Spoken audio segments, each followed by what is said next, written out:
Hello and welcome along to After Effects Basics with your host Robert Smith. In this part 4 and final part of the introduction to a basic type exercise, we're just going to do a couple of tricks. The first thing we're going to do is watch what we've done so far. As you can see, we've zoomed in, we've rotated, we've faded out, we've left enough time for our text to be read. Okay, what I want to do now to finish this off is I want to just take what we did in the Enmore part and this part here, you want to be there, and I want to put it at the end. Just repeat the whole lot.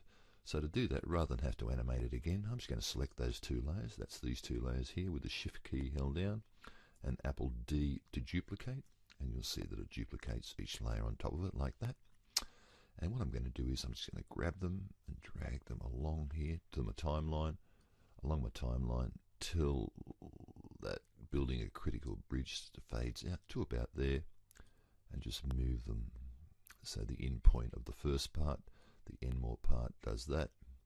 And as you can see, as we just duplicate them, it does exactly the same thing it does at the start.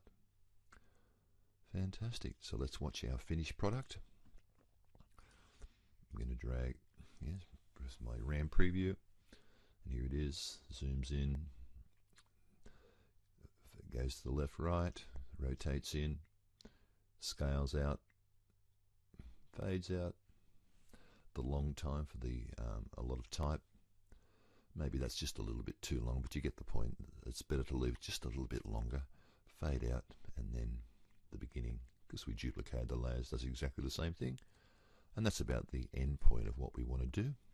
Now we could sit and go through those keyframes and just tweak and tweak and tweak, but you get the basic idea of how to do it. Okay, so I want to turn that into a video now. To do that, I don't want anything at the end. I want it to sort of finish at about here, at about, not 30 seconds, at about 26 seconds. About there is good. To do that, I'm going to press the letter N on my keyboard, like this.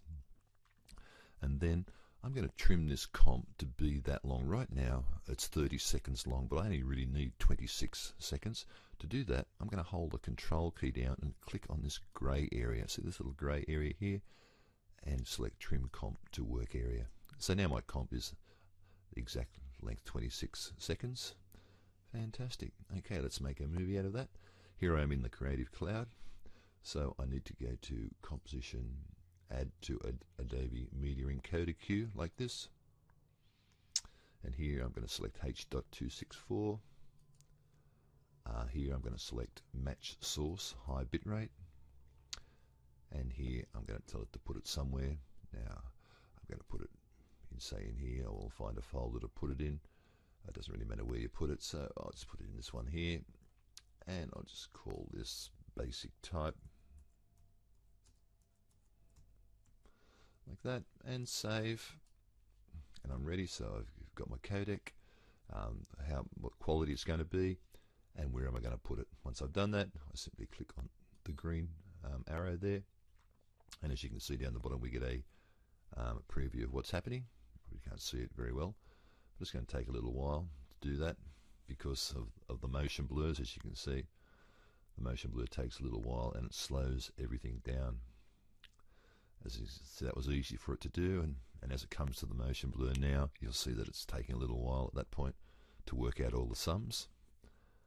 And when it's not doing anything, it just sits there like that. And this should be quite quick because there's no motion blur on that layer. And away it goes. So this is what you do. Output it to your Adobe Media Encoder, like that. Now, some of these renders will take forever depending on how many layers you've got, how much motion blur, all that sort of thing. Okay, so there you go. It's finished, and we have our movie. Okay, thanks for watching.